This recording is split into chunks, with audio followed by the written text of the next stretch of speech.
నమస్తే ఫ్రెండ్స్, నేను మీ Shravani Harsha. Welcome back to our channel. ఇవాళ మన కథ హక్కు. కథని చివరి వరకు వినండి. నచ్చితే కనుక ఖచ్చితంగా తప్పకుండా ఒక్క లైక్ చేయండి. ఈ కథ పైన మీ విలువైన స్పందనని కామెంట్ రూపంలో మాకు తెలియజేయండి. కొత్తవారు ఎవరైనా చూస్తున్నట్లయితే మన ఛానల్ని సబ్స్క్రైబ్ చేసుకోండి. అంతేకాకుండా యూట్యూబ్లో కొత్తగా వస్తున్న హైప్ ఆప్షన్ని క్లిక్ చేసి హై పాయింట్స్ ఇవ్వడం మాత్రం అస్సలు మర్చిపోకండి. మీరు ఇచ్చే లైక్లు, షేర్లు, కామెంట్లు, ఇంకా ఈ హై పాయింట్స్ అనేవి మరెన్నో మంచి మంచి కథల్ని మీకు చదివి వినిపించడానికి, మీ ముందుకు తీసుకురావడానికి నాకు ఎంతగానో ప్రోత్సాహాన్ని ఇస్తాయండి. మరైతే ఇప్పుడు మనం కథలోకి వెళ్ళిపోదాము. తల్లిదండ్రుల సంపాదన మీద, ఆస్తిపాస్తుల మీద హక్కు చూపిస్తూ తల్లిదండ్రులకి కనీసం గౌరవం, మర్యాద కూడా ఇవ్వకుండా నోటికొచ్చినట్టు మాట్లాడే కొడుకు కోడలికి ఆ తల్లిదండ్రులు ఎలాంటి గుణపాఠం చెప్పారు అనేది ఈ కథలో మనం వినొచ్చండి. నాన్న, నేను మీకు ఎన్నిసార్లు చెప్పాను, ఎక్కడ తీసిన వస్తువులు అక్కడే పెట్టేయమని. ఇది మీ ఇల్లు కాదు, మీకు నచ్చిన విధంగా ఉంచడానికి. మీ ఇంట్లో అయితే ఏది ఎక్కడ పెట్టినా ఎవ్వరూ మిమ్మల్ని ఏమీ అనరు. ఈ గ్లాసు టేబుల్ మీద ఏం చేస్తోంది? వంటగదిలో షింక్లో పెట్టేయండి. ఆఫీస్ నుంచి రమ్య వచ్చాక ఇవన్నీ చూస్తే తనకి కోపం వచ్చేస్తుంది. ఇలాంటివన్నీ తనకు అస్సలు నచ్చవు. ఇంకా పేపరు, మీరు చదివే బుక్స్, మీ కళ్ళద్దాలు, మందులు వెంటనే ఇక్కడి నుంచి తీసేయండి. తనకి డ్రాయింగ్ రూమ్ నీట్గా శుభ్రంగా ఉండాలి. నేను ఈలోపు ప్రియ కోసం కాఫీ కలుపుతాను. తన ఆఫీస్ నుంచి వచ్చే టైం అయిపోయింది. నన్ను విసిగించకుండా చెప్పిన పని చెయ్యండి. మీకు అర్థం అవుతోందా అంటూ కోపంతో కూడిన చిరునవ్వుతో తండ్రి విశ్వనాథం గారికి మహేష్ ఆర్డర్ వేసి వంటగదిలోకి వెళ్ళిపోయాడు. విశ్వనాథం గారు తన భార్య జానకి గారి వైపు విచారంగా చూశారు. వెంటనే జానకి గారు చిన్నగా చిరునవ్వు నవ్వుతూ మౌనంగా ఉండమని ఆయనకి సైగ చేశారు. విశ్వనాథం గారికి కొద్ది రోజుల క్రితమే మోకాలికి ఆపరేషన్ అయ్యింది. కొడుకు పల్లెటూరులో సరైన వైద్యం అందదని తల్లిదండ్రులు ఇద్దరినీ సిటీకి రమ్మన్నాడు. వెంటనే విశ్వనాథం గారు, జానకి గారు మెరుగైన వైద్యం కోసం సిటీకి వచ్చేశారు. ఆయనకు ట్రీట్మెంట్ జరుగుతూ ఉంది. డాక్టరు సమయానికి తీసుకోవలసిన మందులు ఇచ్చారు. విశ్వనాథం గారు బాధగా జానకి గారి వైపు చూసినప్పుడు వెంటనే జానకి గారు టాపిక్ మార్చి ఆ గదిని శుభ్రం చేయడం ప్రారంభించింది. మెల్లగా ఆవిడ విశ్వనాథం గారితో, ఎక్కడ పడితే అక్కడ వస్తువులు ఏమైనా ఉంటే నిన్నట్లాగానే కోడలికి కోపం వచ్చేస్తుంది. ఈ గ్లాసుని నేను తీసుకెళ్లి వంటగదిలో పెట్టేస్తాను అంటూ వంటగదిలోకి వెళ్ళి జానకి గారు కొడుకుతో ప్రేమగా, బాబు మహేష్, మీ నాన్నకి నాకు కూడా ఒక కప్పు టీ చేస్తావా? వాతావరణం చాలా చల్లగా ఉంది కదా, మీరిద్దరూ ఏమో కాఫీ తాగుతారు. కాఫీ అంటే మాకేమో అంతగా ఇష్టం ఉండదు. అందుకోసమే మా ఇద్దరి కోసం కొంచెం టీ చేయగలవా అనగానే మహేష్ కోపంగా, అమ్మా, మీరిద్దరు ఇప్పుడే కదా టీ తాగింది, మళ్ళీ మీకు టీ కావాలా? మిమ్మల్ని మీరు కొంచెం నియంత్రించుకోవడం నేర్చుకోండి. ఎన్నిసార్లు టీ తాగడం, తినడం. ఇక్కడికి వచ్చిన దగ్గర నుంచి మీరిద్దరూ చాలా ఆహారం తినేస్తున్నారు. రోజంతా ఎన్నోసార్లు టీ తాగుతున్నారు అన్నాడు మహేష్. కొడుకు మహేష్ నోటి నుంచి ఆ మాటలన్నీ విన్న జానకి గారు నిశ్చేష్టురాలైపోయారు. ఆమె తన కొడుకు ఇల్లుని తన సొంత ఇల్లు అనే అనుకుంది. అందుకే ఆమె కొడుకు రమ్మని పిలవగానే వచ్చేసింది. అయితే ఇక్కడికి వచ్చిన తర్వాత మెల్లమెల్లగా ఆవిడకు అర్థమవుతూ వచ్చింది అసలు విషయం. ఇది తమ ఇల్లు కాదని, ఈ ఇంట్లో వాళ్ళిద్దరూ అతిథులు మాత్రమే అని. చాలా ఆలోచించి లెక్కలు వేసుకున్న తర్వాతే కొడుకు కోడలు రోజుకు 2 పూట్ల వాళ్ళకి భోజనం పెడుతున్నారు. ఉదయాన్నే 2 బ్రెడ్ స్లైసెస్ ఇంకా టీ ఇస్తారు, అంతే. మహేష్ తను చెప్పాల్సింది చెప్పేసి అక్కడి నుంచి వెళ్ళిపోయాడు. కానీ జానకి గారి మనసంతా దిగులుగా మారిపోయింది. ఊర్లో ఉన్నప్పుడు ఎప్పుడు టీ కావాలనిపిస్తే అప్పుడు టీ తాగడము, ఏది కావాలనిపిస్తే అది వండుకుని తినడము వాళ్ళిద్దరికీ అలవాటైపోయింది. కానీ ఇక్కడ ప్రతి దానికి కొడుకింట్లో ఏది కావాలన్నా వాళ్ళిద్దరూ ఒకరి మొహాలొకరు చూసుకోవాల్సి వస్తుంది. అడగాలా వద్దా అని చాలాసేపు ఆలోచించుకోవాల్సి వస్తుంది. మన కోరిక మేరకు మనం ఏమీ తినలేకపోతున్నాం. ఎందుకో తెలుసా? ఎందుకంటే ఇది మన ఇల్లు కాదు. ఈ ఇంటిపై కొడుకు కోడలికే హక్కులున్నాయి. కానీ మన కొడుకు ఇంటిపై మనకి హక్కు లేదు. ఇక్కడ నేను కొడుకుతో ఏదైనా మాట్లాడాలి అంటే 10 సార్లు ఆలోచించుకొని మాట్లాడాలి. నేను వాడికి తండ్రిని కాదు, తనే నాకు తండ్రి అన్నట్టుంది ఇప్పుడు విషయం అన్నారు విశ్వనాథం గారు. పాపం జానకి గారు తలదించుకొని ఆలోచించడం ప్రారంభించారు. విశ్వనాథం గారు జానకి గారు బలవంతం చేస్తేనే ఇక్కడికి వచ్చారు. ఆయనకి ఇక్కడికి రావడం అస్సలు ఇష్టం లేదు. చాలా సంతోషంగా ఇద్దరు గ్రామంలో నివసిస్తూ ఉన్నారు. ఒక్కసారిగా విశ్వనాథం గారి ఆరోగ్యం క్షీణించిపోవడంతో మోకాళ్ళు బాగా వాచిపోయాయి. ఆయన నడవడానికి కూడా ఇబ్బంది పడుతూ ఉన్నారు. రోజువారీ పనులు కూడా ఒంటరిగా చేసుకోలేకపోతున్నారు. ఊర్లో ఉన్న డాక్టర్కి చూపించినప్పుడు వాళ్ళిచ్చిన మందులు బాగా పనిచేయలేదు. ఈ విషయాలన్నీ మహేష్కి చెప్పగానే, ఊర్లో ట్రీట్మెంట్ ఏం బాగుంటుందమ్మా, మీరిద్దరూ ఇక్కడ నా దగ్గరికి సిటీకి వచ్చేయండి. ఇక్కడైతే పెద్ద పెద్ద హాస్పిటల్స్ ఉంటాయి, మంచి మంచి డాక్టర్లు ఉంటారు, ట్రీట్మెంట్ కూడా అడ్వాన్స్డ్ టెక్నాలజీస్తో ఉంటుంది అని మహేష్ చెప్పగానే జానకి గారు బలవంతంగా విశ్వనాథం గారిని ఒప్పించి సిటీకి తీసుకొచ్చారు. విశ్వనాథం గారిని హాస్పిటల్కి తీసుకెళ్లేటప్పుడు మహేష్, అమ్మా, నాన్నకు వైద్యం చేయించడానికి మీ దగ్గర డబ్బులున్నాయి కదా, అవి సరిపోతాయి కదా, మీరు డబ్బులు తెచ్చారు కదా, అలా అయితేనే నేను డాక్టర్ దగ్గరికి తీసుకెళ్తాను, లేకపోతే నా దగ్గర ఆయనకు ట్రీట్మెంట్ చేయించే డబ్బులు లేవు అన్నాడు మహేష్. ఇలా అనేసరికి జానకి గారికి చాలా కోపం వచ్చింది. కానీ చేసేది ఏమీ లేక కొడుకు చెప్పే మాటలు మౌనంగా విని కళ్ళల్లో నీళ్లని లోపలికి అదుముకుని తన దగ్గరున్న డబ్బంతా కొడుకు చేతిలో పెట్టింది. దీంతో మహేష్ విశ్వనాథం గారిని డాక్టర్ దగ్గరికి తీసుకెళ్లి ట్రీట్మెంట్ మొదలు పెట్టించాడు. జానకి గారు అసలు ఇక్కడ సంతోషంగా లేరు. కానీ భర్త ఆరోగ్యం కోసం, ట్రీట్మెంట్ కోసం బలవంతంగా ఉండాల్సి వస్తుంది. భార్య కళ్ళల్లో నీళ్లు చూసిన విశ్వనాథం గారు, జానకి, మనం ఇక్కడి నుంచి వెళ్ళిపోదాం, నాకు ఇక్కడ ఉండడం అస్సలు ఇష్టం లేదు, నాకు అస్సలు ఈ 4 గోడల మధ్యలో ఊపిరే ఆడడం లేదు, నన్ను ఇక్కడికి ఎందుకు తీసుకొచ్చావు, నేను ఈ ఇంట్లో ఊపిరి కూడా పీల్చుకోలేకపోతున్నాను, ఇది మన కొడుకిల్లు, మన ఇల్లు కాదు, ఈ విషయం నీకెలా అర్థమవుతుంది అనగానే జానకి గారు తనని తాను నియంత్రించుకొని, నిశ్శబ్దంగా పడుకోండి, ఊర్లో ఇలాంటి డాక్టర్లు, ఇలాంటి హాస్పిటల్స్, ఇలా మంచి మంచి ట్రీట్మెంట్లు ఇవన్నీ మనకి ఎక్కడ దొరుకుతాయి, అందుకే కదా మనం సొంత ఊరిని, సొంత ఇంటిని వదిలిపెట్టేసి ఇక్కడికి రావాల్సి వచ్చింది. కొన్ని రోజులు కొడుకు కోడలి కోరిక మేరకు మనం జీవిస్తాం, అంత మాత్రాన ఏమవుతుందండి, మీ ట్రీట్మెంట్ పూర్తయిన వెంటనే ఇక్కడ నుంచి మనం వెళ్ళిపోదాం అని చెప్పి జానకి గారు భర్తని ఓదార్చారు. కొద్దిసేపటి తర్వాత రమ్య ఆఫీస్ నుంచి వచ్చింది. రమ్య చాలా హాట్ టెంపర్ అమ్మాయి. అత్త మామల్ని గాని, ఇంటిని కానీ పట్టించుకునే స్వభావం తనది కాదు. రమ్య ఆఫీస్ నుంచి రాగానే మహేష్ కాఫీ తెచ్చి రమ్యకిచ్చాడు. తన ఆఫీస్ పనులు కూడా తను మొదలు పెట్టుకున్నాడు. అయితే రమ్య ఒక్కసారి కూడా అత్తమామల యోగక్షేమాల గురించి అడగడానికి కనీసం వాళ్ళ దగ్గరకు కూడా వెళ్ళలేదు. మరోపక్క జానకి గారి షుగర్ టాబ్లెట్లు కూడా అయిపోయాయి. ఆవిడకి అప్పుడప్పుడు ఆకలేస్తోంది. అప్పటికే సాయంత్రం అయిపోయింది. వంట మనిషి ఇంకా రాలేదు. జానకి గారికి ఆకలిగా అనిపిస్తూ ఉంది.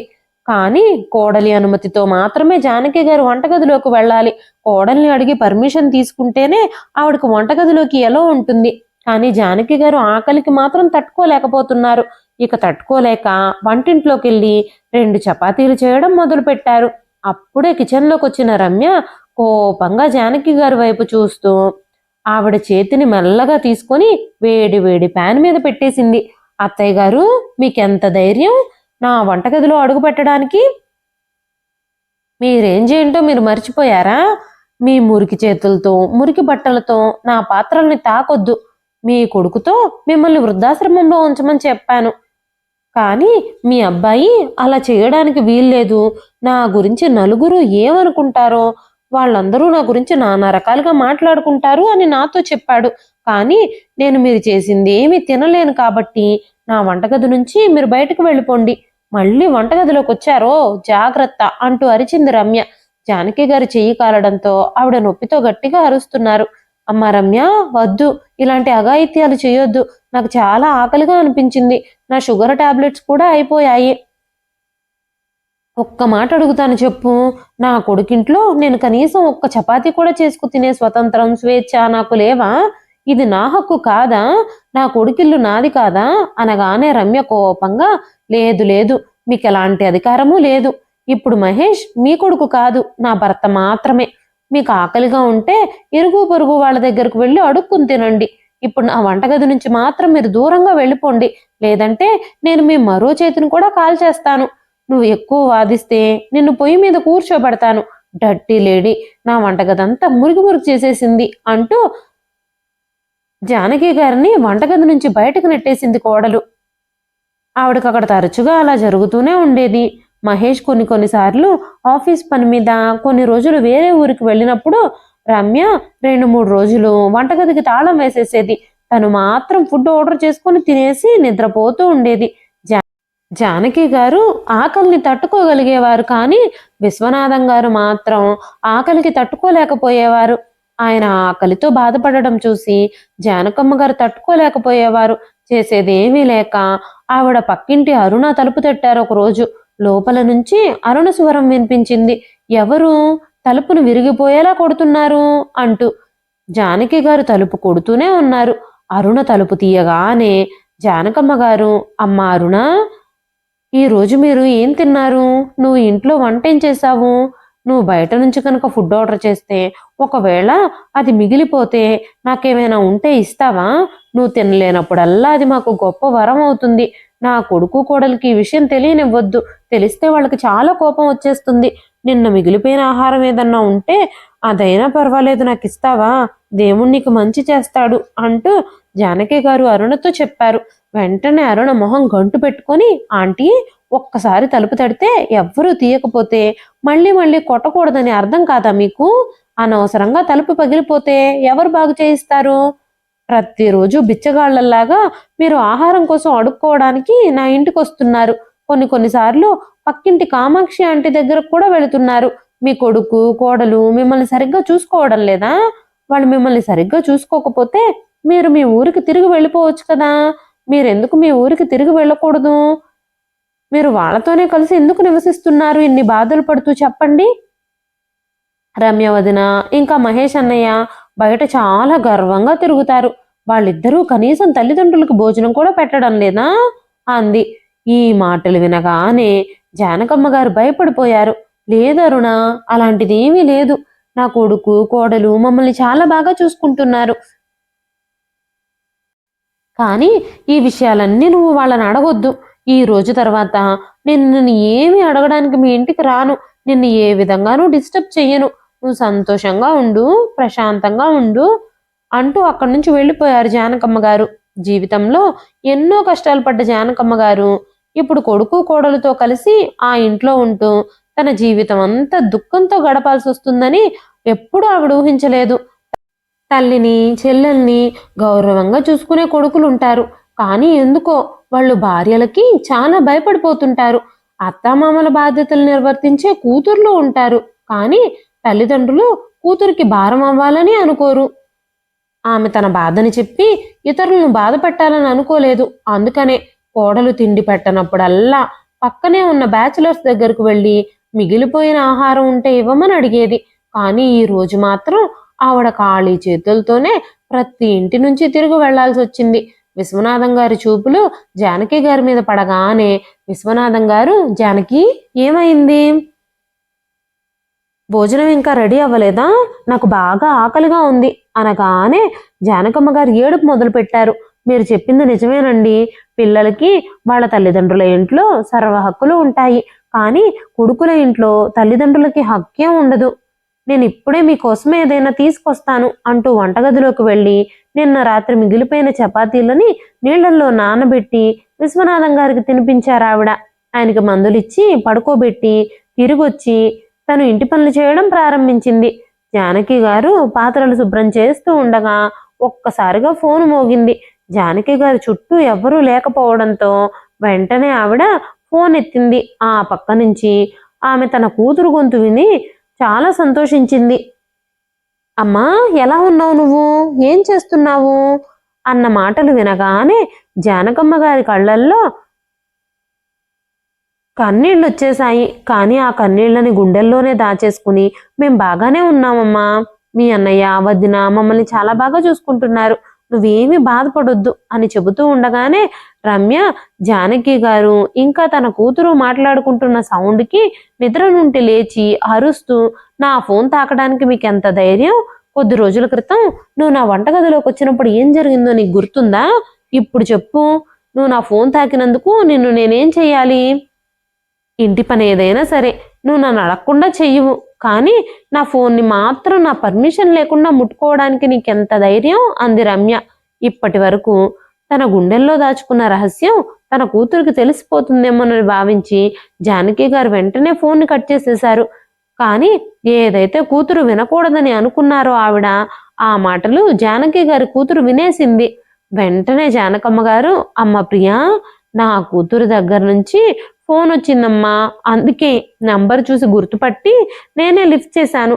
మా యోగక్షేమాల గురించి తను అడుగుతుంది, కానీ ఇక్కడ జరుగుతున్నవి ఏవి నేను తనతో చెప్పలేదు, నన్ను నమ్మమ్మా అనగానే రమ్య కోపంగా, మీ కూతురుతో ఏదైనా చెప్తే మీకు అస్సలు బాగుండదు.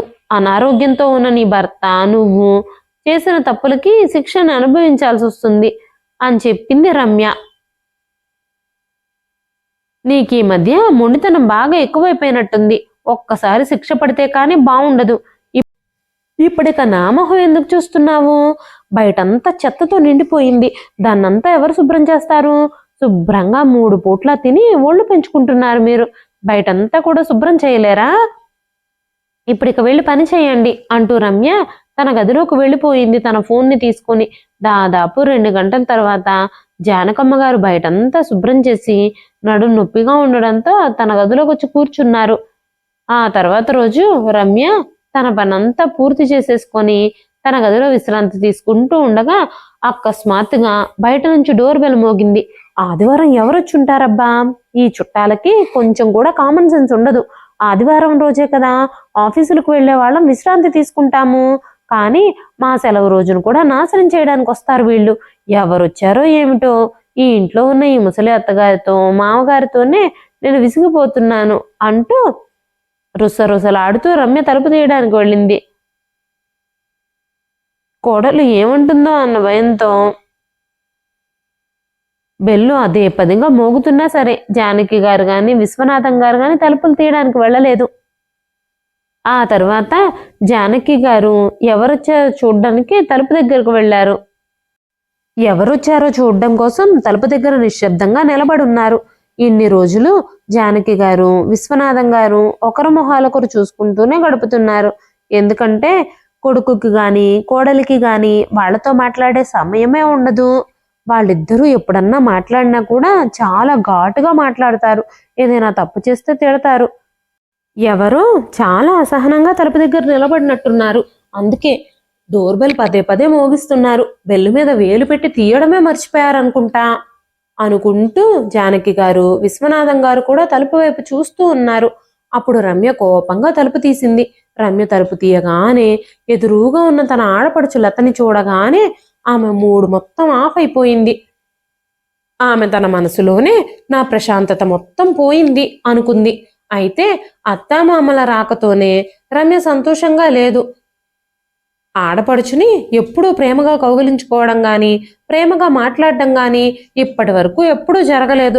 లతని చూడగానే రమ్య ఇంతసేపు డోర్ బెల్ మోగుతుంటే మీలో ఎవరో అయి ఉంటారులే అనుకున్నాను. ఎందుకంటే మీ ఇంట్లో డోర్ బెల్ ఉండవు కదా, ఎలా మోగించాలో కూడా కనీసం మీకు తెలియదు అంటూ రమ్య మొహం చిరాగ్గా పెట్టుకుని తన గదిలోకి వెళ్ళిపోయింది.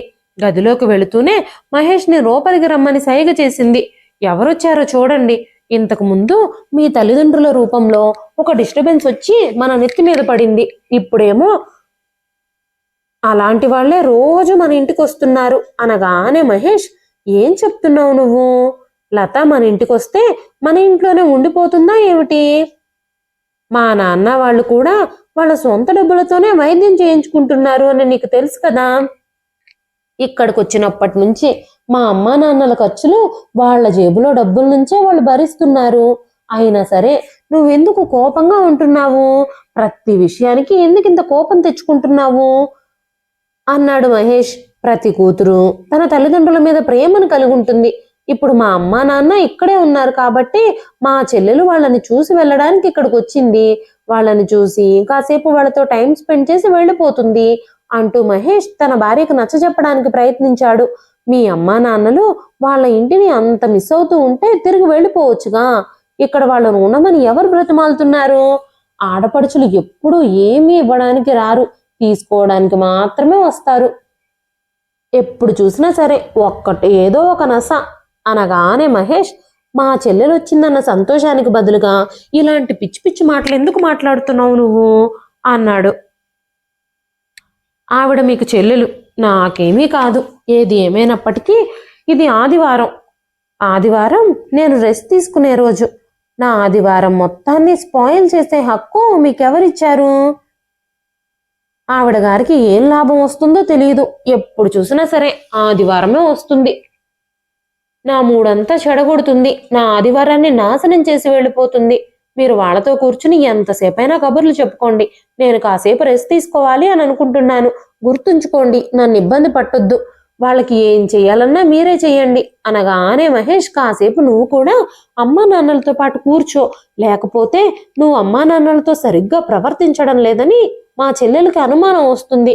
ప్లీజ్ రమ్య రా, తను నా చెల్లి. నువ్వే టీ ఇంకా మంచినీళ్లు తీసుకొచ్చి తనకివ్వు అన్నాడు.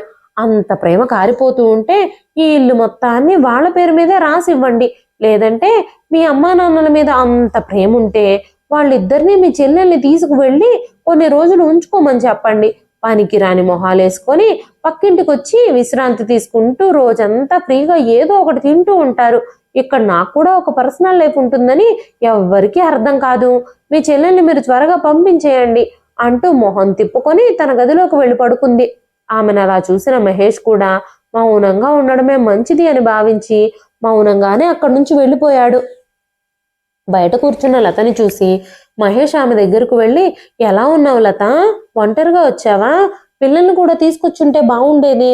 బావగారు ఎలా ఉన్నారు అన్నాడు. వెంటనే జానకి గారు, బాబు మహేష్, కోడలికి తను రావడమే ఇష్టం లేదు, నువ్వు మొత్తం కుటుంబాన్ని రమ్మని అడుగుతున్నావా?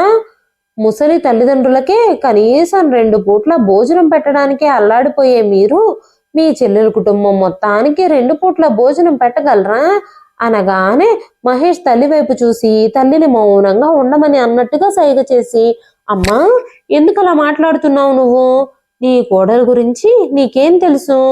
నువ్వు నాన్నగారు ట్రీట్మెంట్ కోసం వచ్చారు, అది పూర్తి చేసుకుని ప్రశాంతంగా వెళ్ళిపోండి, అంతే తప్ప అనవసరమైన గొడవలు సృష్టించొద్దు అన్నారు. కొడుకు మాటలు విన్న విశ్వనాథం గారు తన భార్యతో, జానకి, మహేష్ చెప్పింది నిజమే, మనం మౌనంగా ఉండడమే మంచిది. ఇది మన ఇల్లు కాదు, మనం ఇక్కడ గెస్ట్లం మాత్రమే. ఆ విషయం నువ్వు మర్చిపోతున్నావేమో.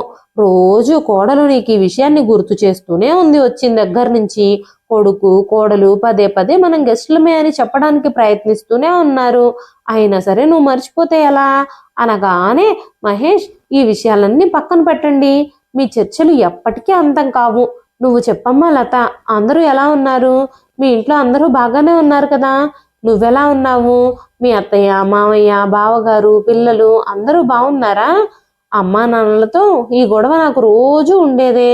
ఉదయం నుంచి సాయంత్రం దాకా వీళ్ల బాధని నేను భరిస్తూ ఉంటున్నాను అన్నాడు మహేష్. నువ్వు కూర్చో, నేను నీకోసం నీళ్లు ఇంకా టీ తీసుకొస్తాను అనగానే లత ఏమీ మాట్లాడకుండా సైలెంట్గా ఉండిపోయింది. ఆమెకి తెలుసు ఆమె రావడం అన్నయ్యకి కానీ వదినకి కానీ ఇష్టం లేదని. కానీ తల్లిదండ్రుల మీద ఉన్న ప్రేమతో ఆమె నెలకొక్కసారైనా సరే తల్లిదండ్రుల్ని కలవడానికి వస్తూ ఉండేది. ఇంతకు ముందు దాకా తల్లిదండ్రులిద్దరూ ఊర్లో సొంత ఇంట్లో నివసించేవారు కాబట్టి తను ఎప్పుడు వాళ్ళ దగ్గరకు వెళ్ళినా సరే ఏ విషయానికి ఇబ్బంది పడలేదు. కానీ ఇప్పుడు అన్నయ్య వదినల ఇంట్లో తల్లిదండ్రులు ఇద్దరు ఉంటున్న దగ్గర నుంచి వాళ్ళ ఇంటికి రావడం లతకి ఇష్టం లేకపోయినా తల్లిదండ్రులు ఇద్దరిని చూడాలన్న ఆశతో బలవంతంగా రావాల్సి వస్తుంది. అప్పుడు జానకి గారు ఏడుస్తూ, లత, మేమిక్కడ ఉండడం మీ అన్నయ్య వదనలకి ఇష్టం లేదమ్మా. అలాంటప్పుడు నువ్వు కూడా పదే పదే ఎందుకు వస్తున్నావు? ఈ ఇంటిపై మాకు ఎలాంటి హక్కు లేదు. ఈ ఇల్లు మీ అన్న వదినలది, మాది కాదు అని చెబుతూ ఉండగానే జానకి గారు దుఃఖాన్ని ఆపుకోలేక ఏడ్చేశారు. వెంటనే విశ్వనాథం గారు ఆమెకు ధైర్యం చెప్పారు. హఠాత్తుగా లత కళ్ళు తన తల్లి కాలిన చేతి మీద పడ్డాయి. అమ్మా, నీ చేతికి ఏమైంది? పొరపాటున కాలిందా లేదంటే ఎవరైనా కాల్చారా అంటూ అడిగింది. ఇది ఎలా జరిగిందో చెప్పమ్మా అంటూ లత తన తల్లి చేతిని తాకగానే జానకి గారు నొప్పితో కేకలు వేశారు. ఇప్పుడు నేనేం చెప్పాలి?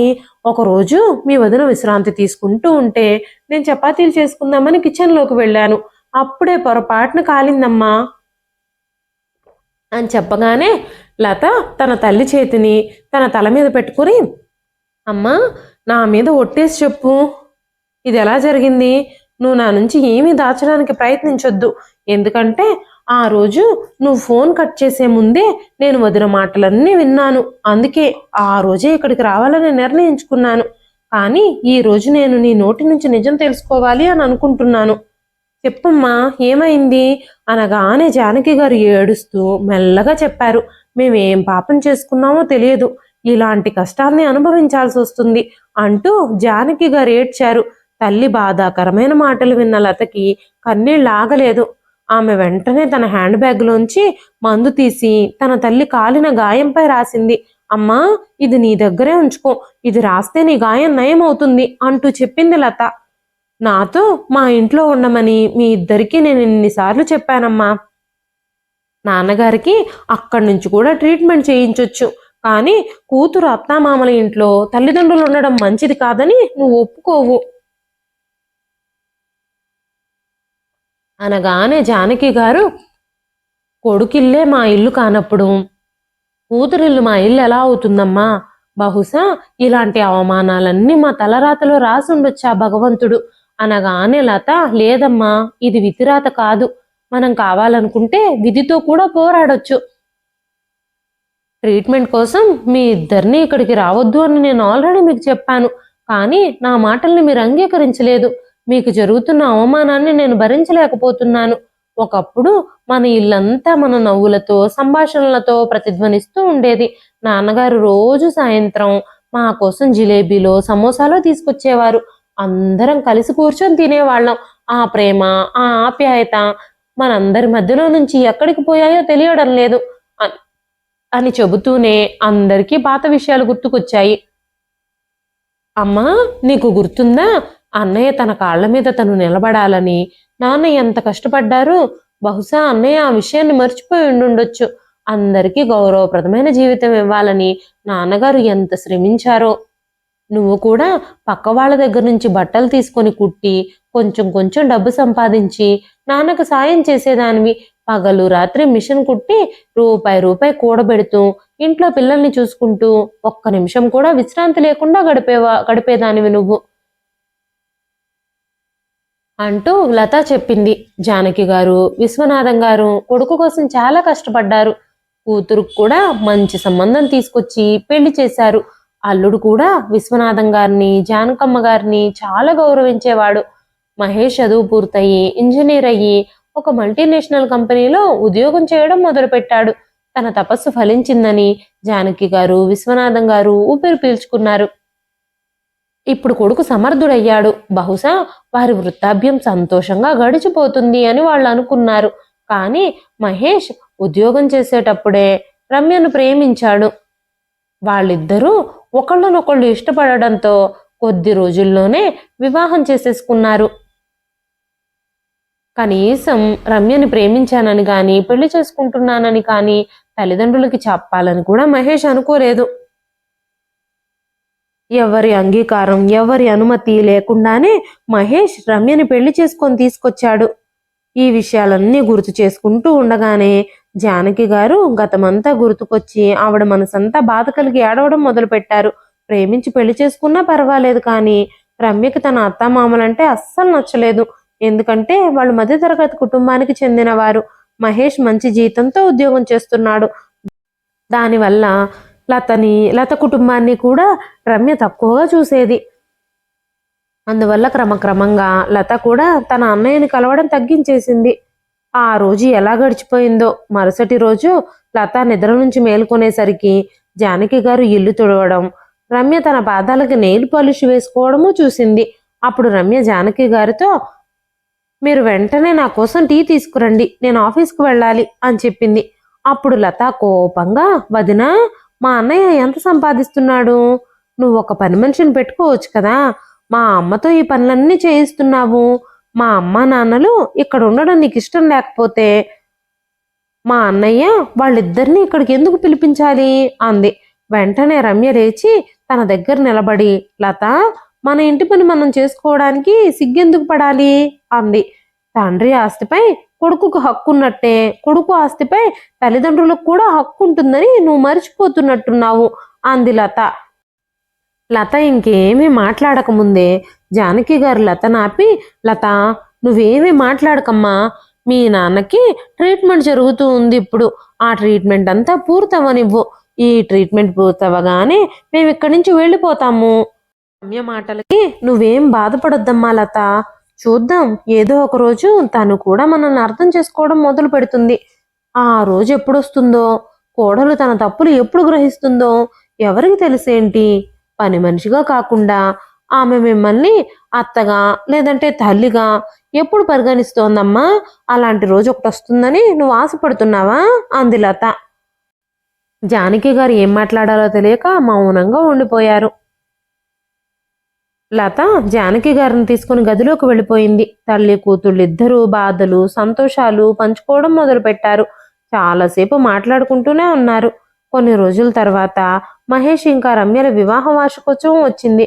ఫంక్షన్ కోసం చాలా మంది అతిథులు వచ్చారు. లత భర్త వినయ్ కూడా కుటుంబ సమేతంగా వచ్చి అభినందనలు తెలిపాడు. రమ్య కుటుంబంలోని వాళ్ళందరూ కూడా అక్కడికి వచ్చారు. ఇప్పుడు లత తన అన్నావదినుల సంతోషంలో పాలు పంచుకోవడానికి ఆ ఇల్లంతటినీ అలంకరించడం మొదలుపెట్టింది. అంతలోనే రమ్య అక్కడికి వచ్చి, ఏం చేస్తున్నావు నువ్వు అంటూ అడిగింది. వెంటనే లత, వదిన, ఈరోజు మీ వివాహ వార్షికోత్సవం కదా, అందుకే గుమ్మాలకి తోరణాలు కడుతున్నాను. ఇలా కట్టడం వల్ల చాలా శుభం జరుగుతుంది అని చెప్పగానే వెంటనే రమ్య కోపంగా, ఆ తలుపుల మీద నుంచి వాటన్నిటినీ తీసేయండి. ఈ మూఢనమ్మకాలన్నింటినీ నేను నమ్మను. దేవుడి పేరు చెప్పి నా ఇంటిని ఇలా మీరు మురికిగా చేసేయొద్దు అని చెప్పగానే జానకి గారి కోడలి మాటలకి భయపడితే లత చాలా ఆశ్చర్యపోయింది. రమ్య అందరి ముందు నవ్వుతూ కుటుంబ సభ్యుల దగ్గరకు వెళ్ళి లతతో, మీరు ఏం చేయాలనుకుంటున్నా మీ ఇంట్లో చేసుకోండి. ఈ ఇంట్లో నన్ను అడగకుండా ఒక్క ఆకు కూడా కదలడానికి వీల్లేదు. జానకి గారితో మాట్లాడుతూ, మీ కూతురుతో చెప్తారా, నన్నే చెప్పమంటారా లిమిట్స్లో ఉండమని అంటూ చెప్పింది. రమ్య కళ్ళు పెద్దవి చేసి జానకి గారిని భయపెట్టడానికి ప్రయత్నించింది. అప్పుడే లత ముందుకొచ్చి, ఎవ్వరికీ ఏమీ వివరించి చెప్పాల్సిన అవసరం లేదు అని చెబుతూ ఉండగానే లత కళ్ళల్లో నీళ్లు తిరిగాయి. ఆమె తన భర్త వినయ్ వైపు చూస్తే అతనేమో మౌనంగా ఉండమని తనకే సైగలు చేస్తూ చెబుతూ ఉన్నాడు. ఈ రోజు వరకు ఇలాంటివేమైనా ఉంటే 4 గోడల మధ్యలోనే ఉండేవి. ఈరోజు బయట వాళ్ళ ముందు కూడా తన పొగరు చూపించడం మొదలుపెట్టింది. రమ్య మహేష్తో లత మీద చాడీలు చెప్పడంతో భార్యాభర్తలిద్దరూ బంధువుల ఎదుటే గొడవ పడ్డారు. లతకి ఇది అస్సలు నచ్చకపోవడంతో ఇద్దరిని ప్రయత్నం చేసింది. అయితే రమ్య మళ్ళీ లతపై ఆరోపణలు చేస్తూ, ఇప్పుడు నీ గుండె చల్లబడిందా? నా ఇంట్లో శాంతినంతా భంగం చేశావు. ఇప్పుడు నీ మనసు చాలా ప్రశాంతంగా ఉండుంటుంది కదా. మీ అనారోగ్యంతో ఉన్న తల్లిదండ్రులను తీసుకొచ్చి నా నెత్తి మీద పెట్టారు. కారణం లేకుండానే నా జీవితాన్ని కష్టంగా మార్చేశారు అంది రమ్య. ఇది విన్నాక వినయ్ లతను తీసుకొని ఇంటి నుంచి వెళ్ళిపోబోతూ ఉంటే జానకి గారు చేతులు ముడుచుకొని తన కోడలు తరపున తను క్షమాపణలు చెప్పడం ప్రారంభించింది. వినయ్ వెంటనే అత్తగారి చేతులు పట్టుకొని, లేదత్తయ్య గారు, మీరెందుకు క్షమాపణలు చెబుతున్నారు? ఇంటి కోడలు ఇలాంటి పొగరుబోతైతే అత్తగారు ఎలా సంబంధాల్ని కాపాడగలుగుతుంది? మావయ్య గారి ట్రీట్మెంట్ కోసం మీరు ఇవన్నీ భరించాల్సిన పని లేదు. మీకు అభ్యంతరం లేకపోతే మా ఇంటికి రండి. మీరు కూడా నా తల్లిదండ్రులతో సమానమే. మా తల్లిదండ్రుల కంటే నేను ఎక్కువగా భావించలేదు. మీ కొడుకు గౌరవాన్ని కాపాడలేనప్పుడు మీరు వాళ్ళ ఇంట్లో ఎందుకుంటున్నారు అని మాట్లాడుతూ ఉండగానే రమ్య ముందుకొచ్చి, మా ఇంటి విషయాల్లో చేసుకుంటున్నారు. అసలు మా ఇంటి విషయాల్లో మాట్లాడడానికి మీకు హక్కు ఎవరిచ్చారు? అసలు ఇక్కడికి రావడానికి మీకు ఎవరు అనుమతి ఇచ్చారు? మీ భార్యను తీసుకొని వెంటనే ఇక్కడి నుంచి వెళ్ళిపోండి, అదే మీకు మంచిది. మీ గౌరవాన్ని మీరు నిలబెట్టుకోవాలంటే వెంటనే బయలుదేరండి అంది రమ్య. అప్పుడు జానకి గారు ముందుకొచ్చి రమ్య చెంప మీద లాగి పెట్టి కొట్టి, రమ్య, నీకు అసలు కొంచెం కూడా సిగ్గులేదా? నువ్వు నీ అత్తగారిని మావగారిని ఎలాగూ గౌరవించవు, ఇప్పుడు మా ఇంటల్లుని కూడా దూషించడానికి మొదలు పెట్టావా? తన గౌరవాన్ని మర్యాదని కూడా మంటల్లో కలపాలని చూస్తున్నావా? అసలు నీకు ఈ హక్కు ఎవరిచ్చారు? నేను నోరు తెరిస్తే నీ అహంకారం అంతా బయటపడుతుంది. నువ్వు ఈ ఇంట్లో చాలా గర్వంగా నివసిస్తున్నావు కదా. నీ భర్త ఈ ఇంటిని ఎలా కొన్నాడో అసలు నువ్వు ఎప్పుడైనా అడిగావా? ఈ ఇల్లు కొనడానికి సంబంధించిన డబ్బంతా నా భర్తదే. ఈ రోజు మీకిచ్చిన డబ్బు మొత్తం మాకు తిరిగి ఇవ్వమని నీ భర్తని అడుగు, లేదంటే ఈ ఇంటి నుంచి మీరు బయటకు వెళ్ళిపోండి. మేము ఈ రోజు నుంచి ఈ ఇంట్లోనే ఉండాలనుకుంటున్నాము, అది కూడా సర్వ హక్కులతో. కాబట్టి మీరిద్దరూ ఈ ఇంట్లో ఉండడానికి వీల్లేదు అని చెప్పగానే మహేష్ చుట్టూ చూస్తూ తల్లిని ఒప్పించే ప్రయత్నం మొదలుపెట్టాడు. ఆవిడ్ని శాంతింపజేయడానికి ప్రయత్నిస్తున్నాడు. అప్పుడు విశ్వనాథం గారు ముందుకొచ్చి, మేము అర్థం చేసుకోవడానికి, మీరు వివరించడానికి సమయం గడిచిపోయింది. మీరు మా దగ్గర నివసించడానికి అర్హత కోల్పోయారు. మేము ఇప్పుడు ఇక్కడ ఉండము, గ్రామానికి వెళ్ళి స్వయంగా వైద్యం చేయించుకుంటాము. నేను డాక్టర్తో మాట్లాడాను, కానీ ఈ ఇంట్లో మిమ్మల్ని కూడా ఉండనివ్వము. మా ఆస్తినంతటిని దానం చేస్తామే కానీ నీలాంటి విలువలు లేని కొడుకుకు గాని కోడలికి గాని ఏమి ఇవ్వాలి అని అనుకోవడం లేదు అంటూ రమ్య తల్లిదండ్రులు కూడా అక్కడే ఉండడంతో రమ్య తల్లిదండ్రుల వైపు చూస్తూ, మీరు కూడా వినండి, మీరిద్దరూ ఆవిడ తల్లిదండ్రులు, కానీ మీ కూతురు మమ్మల్ని కనీసం గౌరవించదు. మాకు రోజుకు 2 పూట్ల కూడా సరిగ్గా భోజనం పెట్టదు. కాబట్టి మా ఆస్తంతటిని మేము తనకెందుకు ఇవ్వాలి? తండ్రి ఇంటిపై కొడుకుకి ఎప్పుడూ హక్కు ఉంటుంది, కానీ కొడుకు ఇంటిపై తండ్రికి హక్కు లేదా? అలా అయితే మీ సొంత డబ్బులతో మీ ఇల్లు నిర్మించుకోండి. అలాంటప్పుడు మేము హక్కు కోసం రాము. ఈ ఇల్లు మాది, ఈ ఇంటికి సంబంధించిన డబ్బంతా నాది. కాబట్టి మా ఇంటిని మీరు ఖాళీ చేసేయండి. రాజానికి మనం బయలుదేరదాం. లత, మీరు కూడా ఇక్కడి నుంచి వెళ్ళిపోండి. ఈ రోజు తర్వాత మేము ఎప్పటికీ ఇక్కడికి తిరిగి రాము. నువ్వు రావాలనుకుంటే, మమ్మల్ని ఎప్పుడు కలవాలి అనుకున్నా మా ఇంటికే రా లత అని చెప్పగానే మహేష్ తల్లిదండ్రుల దగ్గరకు వచ్చి క్షమాపణలు చెప్పడం మొదలుపెట్టాడు. అప్పుడు విశ్వనాథం గారు, నా డబ్బుతో నాకు వైద్యం చేయిస్తూ ఏదో మమ్మల్ని మీరే చూసుకుంటున్నట్టుగా పెద్ద ఫీల్ అయిపోయారు నువ్వు నీ భార్య. నీ భార్య ఎక్కడుండాలి అనుకుంటే అక్కడే ఉండు, కానీ వెంటనే నా ఇల్లు ఖాళీ చేసేయి, లేకపోతే నేను పోలీసులకు కంప్లైంట్ ఇస్తాను. ఎందుకంటే ఈ ఇల్లు కొనడానికి వెళ్ళినప్పుడు డబ్బు మొత్తం నేనే కట్టాను. అంతేకాకుండా ఈ ఇల్లు కూడా నా పేరు మీదే రిజిస్ట్రేషన్ అయ్యింది. మీరు ఈ ఇల్లు కావాలి అని అనుకుంటే ఆ డబ్బు మొత్తం నాకు తిరిగి ఇవ్వండి అని చెప్పి విశ్వనాథం గారు జానకి గారి చెయ్యి పట్టుకుని గదిలోకి వెళ్లారు. మరుసటి రోజే అల్లుడు మామగారికి అత్తగారికి టికెట్ బుక్ చేసి గౌరవంగా రైల్లో కూర్చోబెట్టాడు.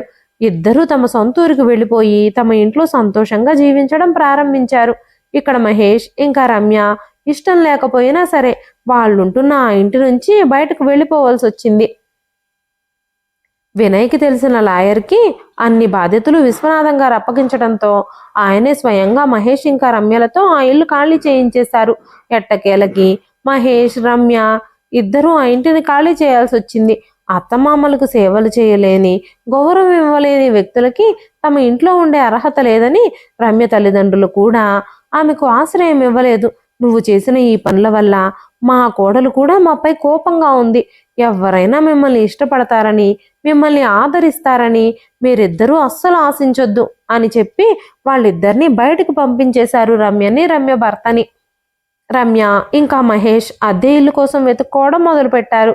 లత తన తల్లిదండ్రుల్ని చూడాలనిపించినప్పుడల్లా నిర్భయంగా నిస్సంకోచంగా వాళ్ళ ఇంటికి వెళుతూ తన తల్లిదండ్రులతో సంతోషంగా గడుపుతూ ఉండేది. గౌరవం లేని చోట బాంధవ్యాలు ఏర్పరచుకోవాల్సిన అవసరం లేదు. అందుకే జానకి గారు విశ్వనాథం గారు కొడుకు కోడలితో అన్ని బంధాల్ని తెంచేసుకున్నారు. ఇదండి ఈ రోజు కథ. ఈ కథ మీకు ఎలా అనిపించింది? కథ నచ్చితే ఒక లైక్ చేయండి. ఈ కథ పైన మీ విలువైన స్పందనని కామెంట్ రూపంలో మాకు తెలియజేయండి. మరెన్నో ఇలాంటి ఇంట్రెస్టింగ్ కథల కోసం మన ఛానల్ని సబ్స్క్రైబ్ చేసుకోండి. మరొక మంచి కథతో రేపు మళ్ళీ కలుస్తానండి. అంతవరకు సెలవు. ఉంటానండి.